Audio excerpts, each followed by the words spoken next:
I went from that numbness in my foot to numbness in both legs to my vision started going all blurry to started going in and out to get to the point where I was slurring my speech. I had like stroke-like symptoms where like I had super tight, like sharp pains in my chest. It felt like there was constriction in my chest that made it hard to breathe, swelling, closing of my throat. I had bladder and bowel incontinence. So there were multiple times where I would just wake up and I wake up soaked.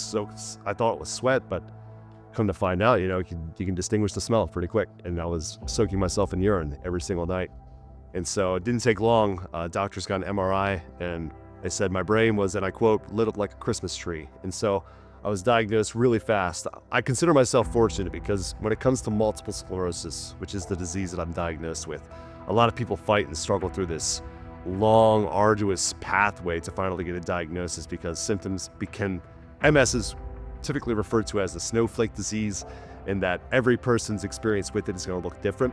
Yeah. There's different types of MS. There's relapse and remitting MS, where you have periods where the progression of the disease spikes really fast and then it kind of diminishes, and then it kind of follows this like up and down trajectory where it continues to like take this stairway path where it slowly gets worse and worse. Some people have a more progressive form of the disease where it can start like that, but eventually goes into what we call secondary progressive MS, where it just gets to the point where there's no more relapses, but it just gets steadily worse. Yeah. And then there's the worst form of MS, which is called primary progressive.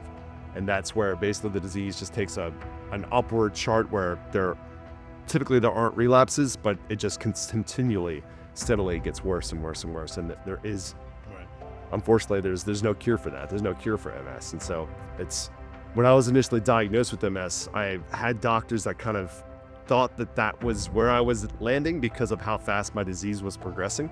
And so I had some doctors, try to talk to me, get me mentally prepared. They said, there's a very high likelihood that you're going to be stuck in a wheelchair for the rest of your life. There's a high likelihood that you may lose your vision, that you might not be able to see. And so I remember that day sitting before my neurologist there, he was like afraid to look at me. And he's just like, all right, you have multiple sclerosis.